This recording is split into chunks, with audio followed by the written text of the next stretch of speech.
ఓం గం గణపతయే నమః. ఐం సరస్వత్యే నమః. ఓం శ్రీ గురుభ్యో నమః.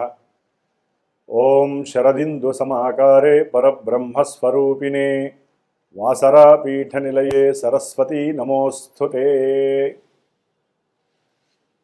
వీక్షించేటటువంటి ప్రేక్షక అభిమానులందరికీ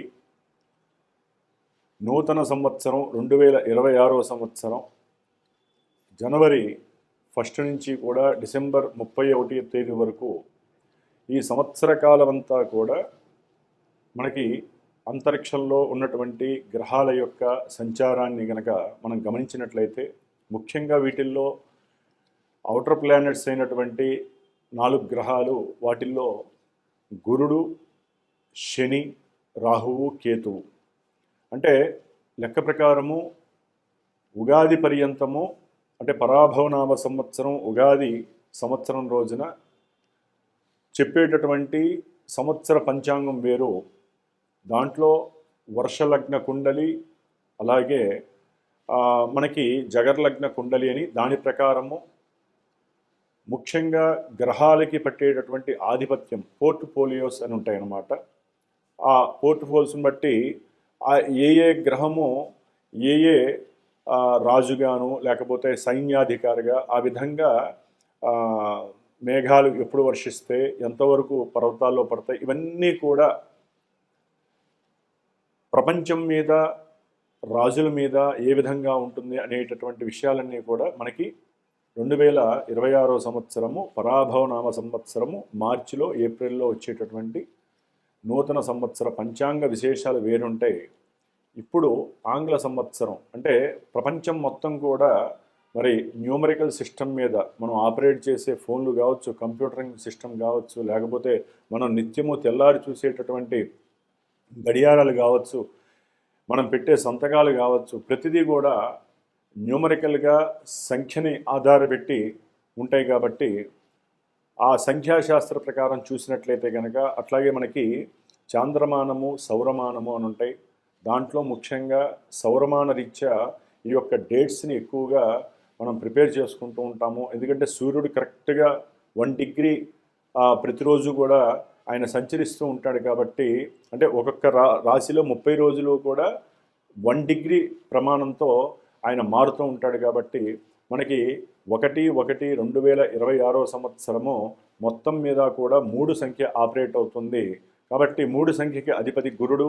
అట్లాగే 2026లో మొత్తం కూడా సంఖ్య 1ని ఆపరేట్ చేస్తుంది. దానికి రవి ఆపరేటింగ్ చేస్తూ ఉంటాడు. కాబట్టి రవికి, గురుడికి, వీరిద్దరికీ ఉన్నటువంటి మిత్రత్వంతో రాజుల మధ్య సరైనటువంటి జ్ఞానము, విజ్ఞానముతో కూడినటువంటి లోక శ్రేయస్సు, ప్రపంచ శ్రేయస్సు కోరి ఒకరికొకరు అనుసంధానంతో వారికి ఉన్నటువంటి మానసిక, ఆర్థిక బలాలను ఉపయోగించి చక్కగా ఒకరికొకరు సమన్వయపరుచుకొని లోక శ్రేయస్సు గురించి ఒకటయ్యేటటువంటి ప్రమాణాలు ఎక్కువగా ఉన్నాయి.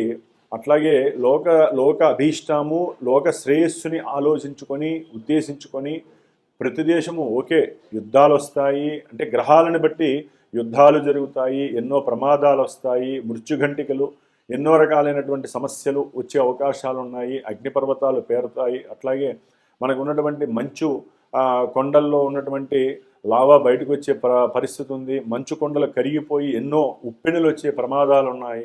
వాయుపరమైనటువంటి ప్రమాదాలు అంటే ఆకాశయానంలో అది రాకెట్లు కావచ్చు, లేకపోతే ఏరోప్లేన్స్ కావచ్చు, చిన్న చిన్న ఎయిర్ క్రాఫ్ట్స్ ఏవైనా సరే ఎన్నో ఇబ్బందులు పడేటువంటి అవకాశాలు ఉన్నాయి.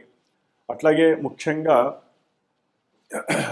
భూగర్భానికి సంబంధించి పెట్రోలియం ప్రోడక్ట్స్ విషయంలో కావచ్చు, లేకపోతే బొగ్గు గనులకి సంబంధించిన విషయాల్లో, ఇట్లా ఎన్నో విషయాలలో ఎన్నో ఇబ్బందులు, ఎన్నో ప్రమాదాలు జరిగే అవకాశాలు ఉంటాయి.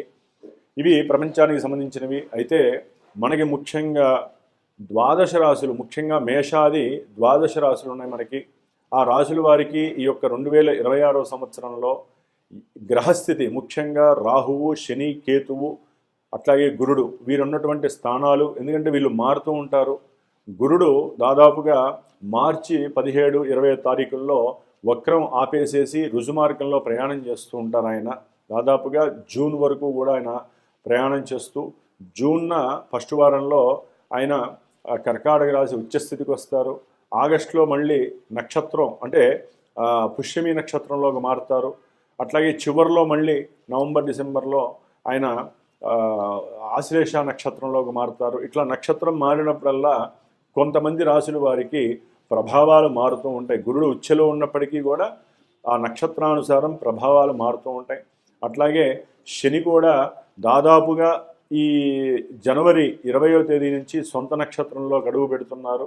మరి శని యొక్క నక్షత్రాలైనటువంటి శని యొక్క రాశుల్లో కుంభరాశిలో రాహు అనేటటువంటి పాపగ్రహం ఉంది. కాబట్టి ఇక్కడ బలము అనేటటువంటిది ఎక్కువగా ఉంది శనీశ్వరుడికి. కాబట్టి రాహుకేతువులు కూడా ఆయన కూడా రాహు అనేటటువంటి సొంత నక్షత్రంలో దాదాపుగా సెప్టెంబరు అక్టోబర్ వరకు ఉంటారు. మరి ఆ తర్వాత ధనిష్టలోకి వచ్చినప్పుడు కొన్ని ఇబ్బందులు. మరి ప్రజెంటు జనవరి ప్రకారం చూస్తే కనుక జనవరి నుంచి మే 1 మే 15 వరకు కూడా గ్రహస్థితులన్నీ కూడా ఇటు ధనస్సు, మకరము, కుంభము, మీనము ఈ యొక్క రాశుల్లోనే గ్రహాలన్నీ సంచరిస్తున్నాయి. అంటే దాదాపుగా పుణ్యఫలాలు ఇచ్చే ధనస్సు రాశిలో చతుర్గ్రహ కూటమి ఏర్పడుతోంది. అట్లాగే మకర రాశి కర్మస్థానాధిపతి అయినటువంటి శని ఇంట్లో దాదాపుగా 4 గ్రహాలు, మళ్ళీ కుంభరాశిలో రాహువు ఉన్నటువంటి ఇంట్లో కుంభరాశిలో మరి 5 గ్రహాలు పంచగ్రహ కూటమి ఏర్పడుతోంది. దాదాపుగా జనవరి, ఫిబ్రవరి, మార్చి, ఏప్రిల్, మేలో దాదాపుగా మే ఎండింగ్ జూన్ వరకు కూడా శని కుజులు కలుస్తున్నారు. శని కుజుల్ని చూస్తుంటేనే ఇప్పుడు ఇంత ఘోరాలు జరుగుతుంటే శని కుజులు కలిసి మనకి మీనరాశిలో ఉన్నప్పుడు కొన్ని రాశుల వారికి ఎన్నో ఇబ్బందులు ఎదురే అవకాశాలు ఉంటాయి. అట్లాగే ప్రపంచానికి కూడా ఎన్నో రకాలైనటువంటి గండాలు ఏర్పడే అవకాశాలు ఉన్నాయి. ముఖ్యంగా జల సంబంధితమైనటువంటి, అగ్ని సంబంధితమైనటువంటి, వాయు సంబంధితమైనటువంటి పంచభూతాలు కన్నెర్ర చేసేటటువంటి పరిస్థితులు మరి మనకి ఏప్రిల్, మే, జూన్ నెలల్లో కనిపించే అవకాశాలు ఉన్నాయి. ఏదేమైనప్పటికీ జూన్ వరకు అందరం కూడా ప్రపంచ శ్రేయస్సు కోసము, మన యొక్క భూవాతావరణాన్ని కాపాడుకోవడం కోసము, అట్లాగే పొలాలు, జంతువులు, మనుషుల యొక్క ఆరోగ్యము కాపాడుకోవడం కోసము ఎవరికి వారే యజ్ఞ యాగాదులు కానివ్వండి, లేకపోతే మానసికమైనటువంటి జపతపాదులు కానివ్వండి చేసుకోవడం చాలా ఉత్తమము. అట్లాగే మరి ఇప్పుడు మనకి మేషరాశి పర్యంతము ఏ గ్రహాల వలన ఏ ఉత్పాతాలు కలుగుతాయి, ఇబ్బందులు కలుగుతాయి, మరి విద్య, ఉద్యోగము, ఆరోగ్యము, శ్రేయస్సు, అట్లాగే వివాహము, సత్సంతానము, అట్లాగే మనకు ఉన్నటువంటి సమస్యలు, మనకున్నటువంటి అప్పుల సమస్యలు తొలగిపోతాయి. ఇవన్నీ కూడా తెలుసుకునేటటువంటి ప్రయత్నములో మరి మేషరాశి నుంచి మన యొక్క ఈ కార్యక్రమాన్ని 2026వ సంవత్సరం జనవరి నుంచి డిసెంబర్ వరకు ఏ విధంగా ఉండేటటువంటి అవకాశాలు ఉన్నాయో మనం తెలుసుకుందాం. ఓం శ్రీమాత్రే నమో నమః. వృశ్చిక రాశి వారికి 2026వ సంవత్సరంలో గ్రహస్థితిని గనక ముఖ్యమైన గ్రహాలని పరిశీలించినట్లయితే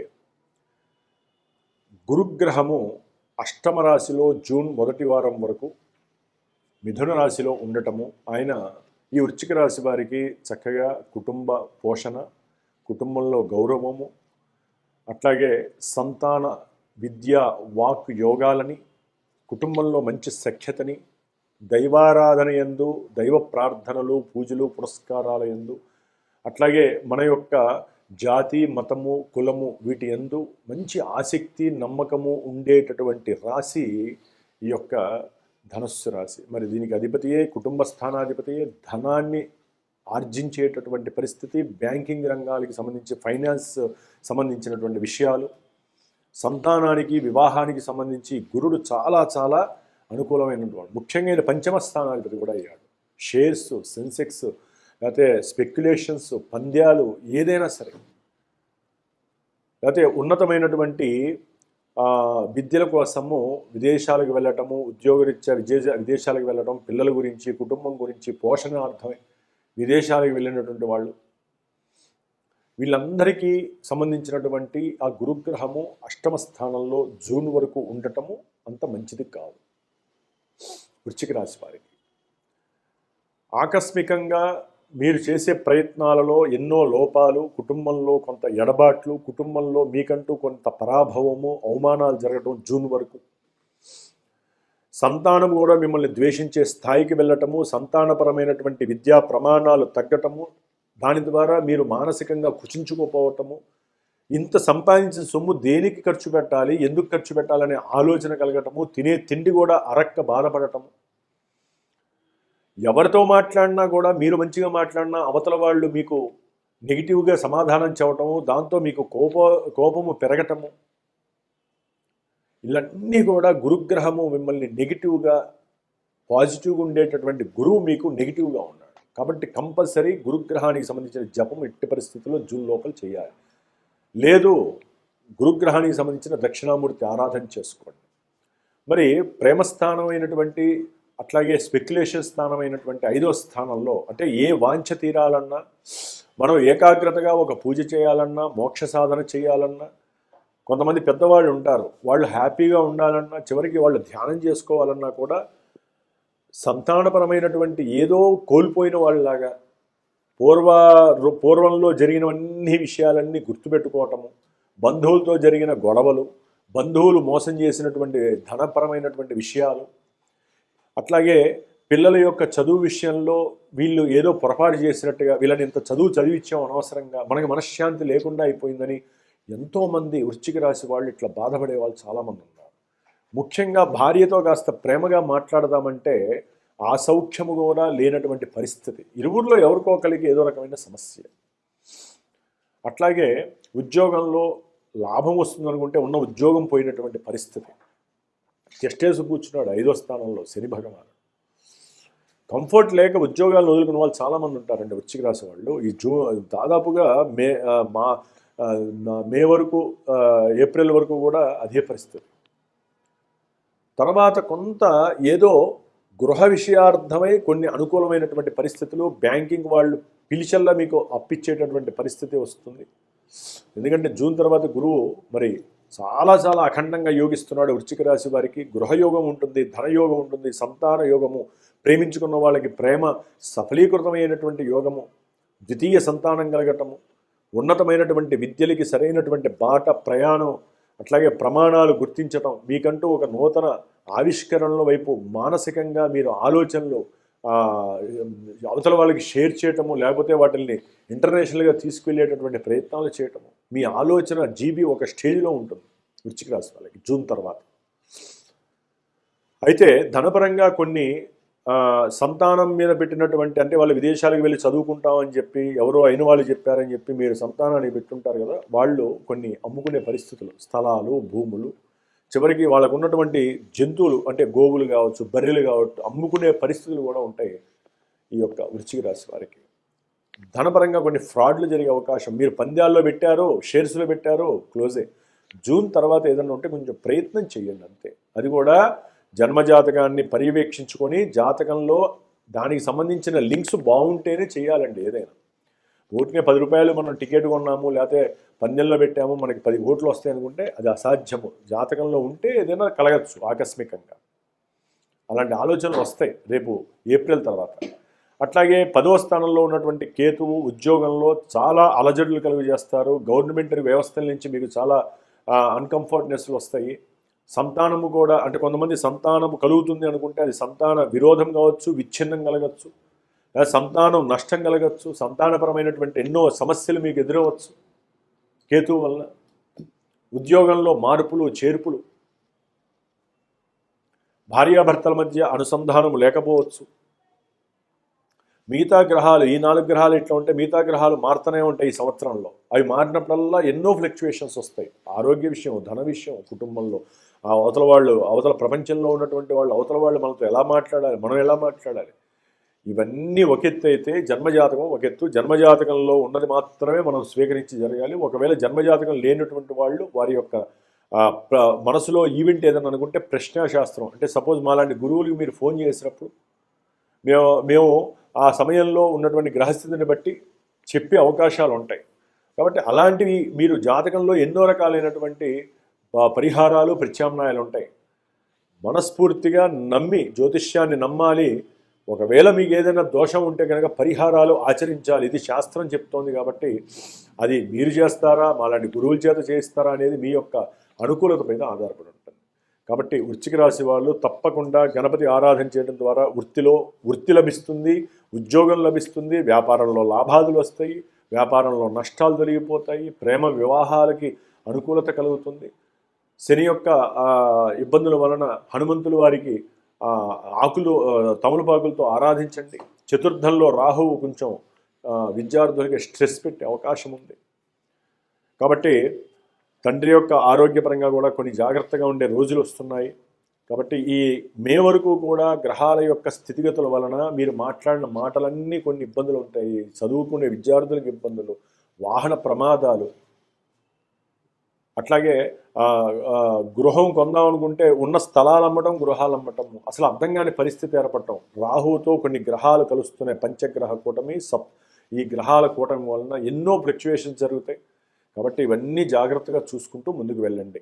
ఓం గం గణపతయే నమో నమః.